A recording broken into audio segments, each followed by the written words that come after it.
안녕하세요. 메이플 스터디 제이슨 원장입니다. 오늘은 지난 영상에 이어서 IB에 관한 것들을 더 이야기를 해보려고 하는데요. 지난 시간에 그 IB의 어떤 그 내부적인 선택이랄지 선택 과목이랄지 점수랄지 이런 것들은 설명을 드렸으니까 이번 시간에는 그러면 IB를 했을 때 무슨 이점이 있고 또 어떤 학생들이 IB를 하는 것이 좋은지에 관한 이야기들을 조금 이어서 해보려고 합니다. 자, 이제 일단 이야기를 좀 먼저 해보고 갈게요. 이 IB에 대해서 학부모님들하고 얘기하다 보면요, 이런 말씀을 제일 많이 하세요. 어려운 만큼 장점이 없다. 장점이 없다. 이런 말씀, 어려운 거에 비해서. 그 다음에 공부를 매우 잘하는 학생들에게 유리한 과정이다. 이런 얘기를 하시고요. 그 다음에 제일 이제 많이 하시는 게 IB에서 어설픈 성적 받는 것보다 레귤러에서 우수한 성적을 받는 게 맞다. 라는 이야기들을 많이 들으셨다라는 얘기를 해요. 근데 이게 과연 맞는 이야기일까요? 이제 이런 부분에 대해서 좀 말씀을 드리는 거죠. 사실 이런 의문점들이 IB를 충분히 선택할 수 있는 아이들이 IB를 선택 못하게 되는 그런 요소라고 저는 생각을 합니다. 그럼 이런 이야기가 왜 나올까요? 자, 이렇게 보시면 돼요. 저는 이렇게 생각합니다. 그 캐나다 내에서요, 제가 IB 그 홈페이지에 들어가서 보니까 지금 현재 151개의 그 스테이트 스쿨과 퍼블릭 스쿨이 있어요. 그리고 37개의 프라이빗 스쿨이 있고요. 그런데요, IB 스쿨이라고 해도 모든 학생이 IB를 할 수 있는 건 아닙니다. 왜냐하면 IB는요, IB 한 학생 수만큼 프로그램 비용을 지불을 하게 돼요. 그러니까 비용의 문제가 발생한다는 거죠. 그러면 학교 예산에서, 퍼블릭 스쿨 예산에서 또는 그 사립학교라고 마찬가지겠죠. 모든 학생들을 수용할 수는 없습니다. 그러면 어떤 상황이 생기냐면 약간의 할 수 있는 아이들과 할 수 없는 아이들을 임의적으로 정하게 돼요. 근데 그 임의라는 것이 성적이 되겠죠. 그리고 성적이라는 것이 사실 90점대 이상을 나오는 아이들이 굉장히 많기 때문에 그 중에서도 또 선생님들이 이야기해서 상담을 통해서 거르게 됩니다. 그러다 보면 소위 말해서 걸러지는 아이들이 나오게 돼요. 그런 그 친구들이 충분히 할 수 있는 성적인데도 선생님들의 어떤 그런 설명에 의해서 하지 않는 것이 유리하구나. 이런 판단을 내릴 수가 있다라는 거죠. 두 번째는 뭐냐면요. 실제로 해봤던 아이들 중에 포기하는 아이들이 나와요. 근데 그게 난이도가 높아서 포기하는 건 사실 아닙니다. 어찌됐건 고등학교 과정인데 그렇게 학생들이 못 쫓아갈 정도로 난이도를 높게 하지는 않거든요. 그런데 왜 아이들이 그 IB를 어렵게 느끼냐면요. 아이들의 성적을 평가하는 IB의 주요 요소는 숙제예요. 어사이먼트가 끊임없이 나옵니다. 그리고 그거에 대한 그 어사이먼트의 많은 부분이 에세이를 차지하고요. 에세이가 차지하고 있고요. 그러다 보니까 계속 공부를 해야 되는 거죠. 계속 뭔가를 쓰고 내고 해야 되는 거기 때문에 어렵게 느낄 수밖에 없어요. 하지만 내용 면에서는 어렵지 않다라는 거죠. 단지 부지런해야 된다라는 겁니다. 매일매일 어떤 것들을 수행해야 되니까요. 그래서 이거는 성실하지 못한 친구들, 뭐 대부분 성실하지 못하라기보다는 아주 끈기가 있고 의지가 강하지 않은 친구들이 사실 조금 어려움을 느끼는 건 사실입니다. 하지만 난이도 자체가 그렇지는 않다. 일반 아카데미크보다 조금 높긴 하지만 난이도가 그렇게 높은 건 아니다라고 제가 말씀을 드려요. 자, 그러면 IB를 왜 선택해야 되는가, 어떤 장점이 있는가를 좀 말씀을 드릴 건데요.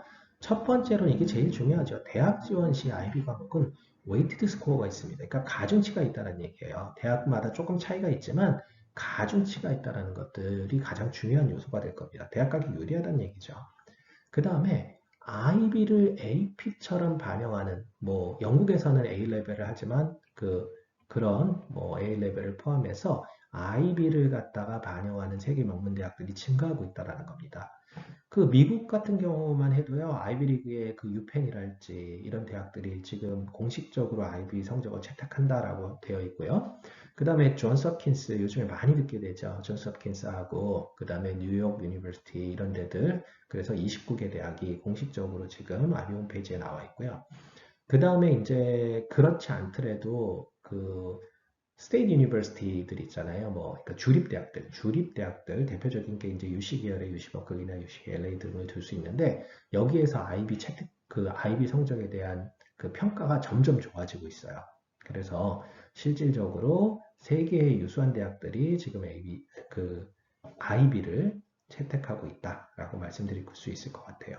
영국 같은 경우에도 마찬가지예요. 옥스퍼드나 캠브리지나 다 들어보신 명문 대학이죠. 여기서요, A 레벨을 갖다가 신청하는 아이들 다음, 그 다음이 IB를 하는 학생들이에요. 지원하는 학생들입니다. 그러니까 굉장히 폭넓게 그 대학에서 채택을 하고 있어서 우리 학생들이 혹시 다른 꿈을 갖고 캐나다 외에 미국이나 영국이나 이렇게 간다라고 생각을 한다면 IB를 해놓고 나면 그런 꿈을 꿀 수 있는 그런 상황이 되겠죠.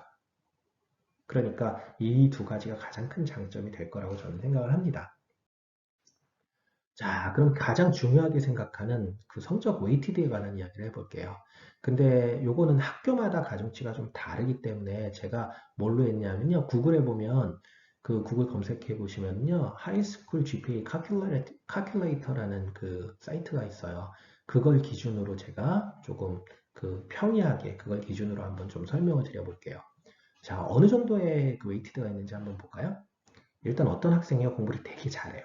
근데 그냥 레귤러를 갖다가 선택했습니다. 그래서요, 공부를 잘하는 친구니까 All A를 맞았어요. 그러면 GPA가 4.0이 나옵니다. 굉장히 높은 GPA죠. 그쵸? 그런데요, 이 친구가 사실은 그 IB를 했었어도 굉장히 좋은 점수를 받을 수 있었을 친구일 겁니다. 그럼 IB를 했다라는 가정을 해볼게요.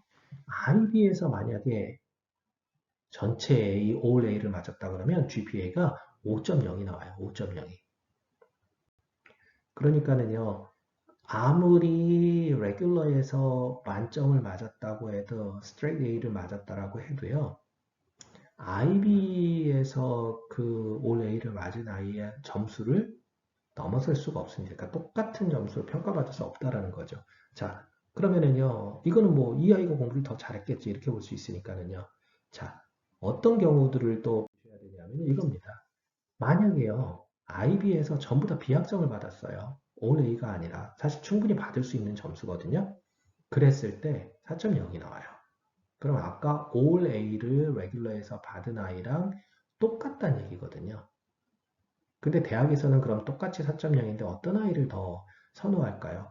대학은 일단은 공부하는 곳이기 때문에 어려운 과정을 채택한 아이들, 같은 4.0이라도 IB에서 4.0을 받은 아이들을 조금 더 선호하는 경향이 있어요. 이 부분은 좀 염두를 해두셔야 될 겁니다. 미국은 대놓고 얘기를 하고요. 그 대학 요강에. 그 다음에 캐나다 대학 같은 경우에는 대놓고 모집 요강이 나와 있진 않지만 그런 그 결과치를 놓고 보면 그런 부분이 있다라는 것들을 좀 염두에 두셔야 될 거예요. 자, 그러면 IB 도대체 누가 선택해야 되는가? 지금 앞에서 보신 것처럼요. 성적이 우수한 학생은 당연히 선택하는 게 맞습니다. 그리고요. 이게 이제 중요한데요. 레귤러에서 모든 과목이 한 80점을 넘을 수 있는 실력을 갖고 있고요. 80점대, 뭐 85점 이렇게. 그 다음에 성실한 학생이라 그러면 선택하는 게 유리합니다.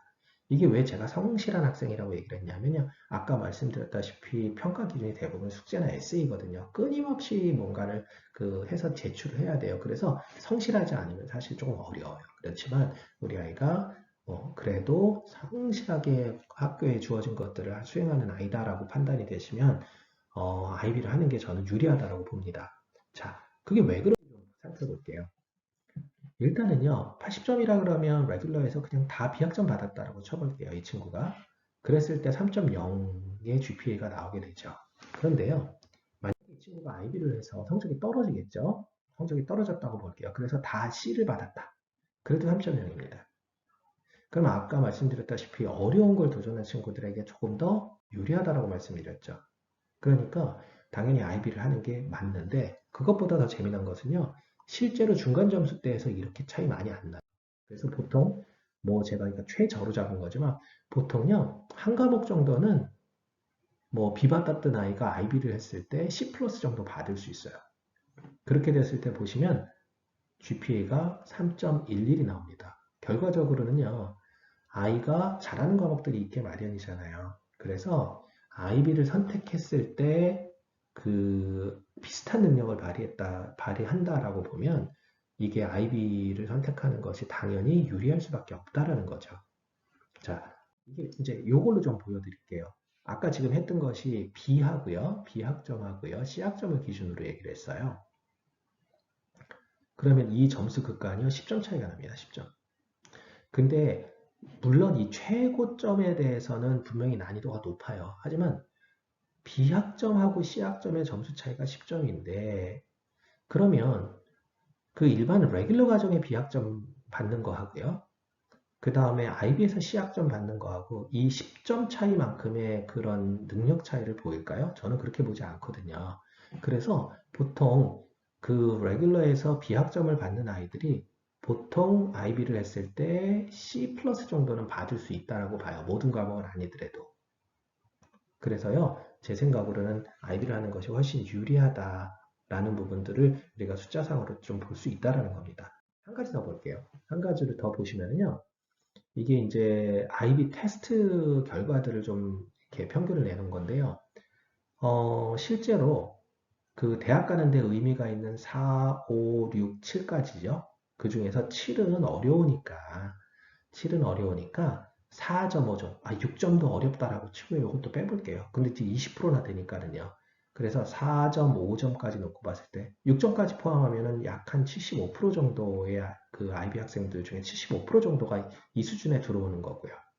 그 다음에 뭐 4.5점만 놓고 보더라도 지금 보시면 한 60, 거의 60% 가까운 아이들, 그쵸? 50% 이상의 50% 이상의 아이들은 이미 4.5점을 받고 있다는 얘기예요.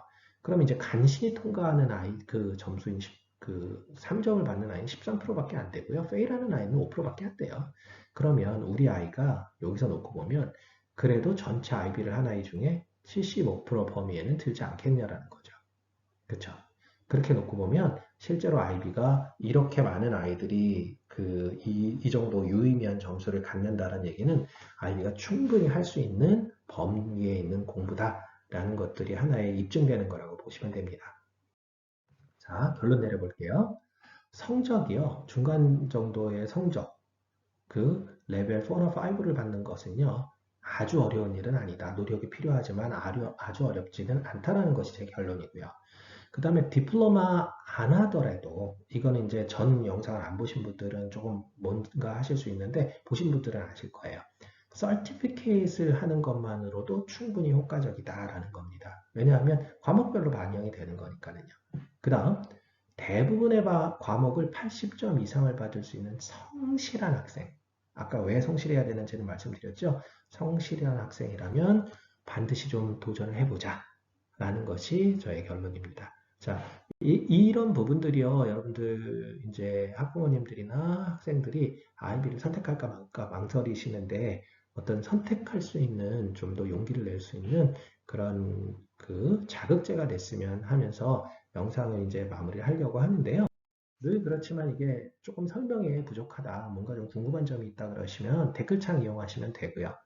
또 그 다음에 아이의 진로 문제나 이런 것 때문에 개별 상담을 원하시는 분들이 계세요. 그래서 그런 경우에는 지금 저희 홈페이지나 아니면 제 개인 이메일 여기 나와 있는 걸로 보내주시면 될 것 같아요. 그래서 뭐 실제로 이제 상담을 하시고 좀 도움을 받았다라고 하시는 분들도 계시니까 부담 없이 메일 남겨주시면 될 것 같습니다. 자, 이번 영상 봐주셔서 감사하고요. 다음번에도 조금 여러분들이 필요할 것 같은 영상들 좀 찾아서 우선적으로 올릴 수 있도록 해보겠습니다. 자, 봐주셔서 감사합니다.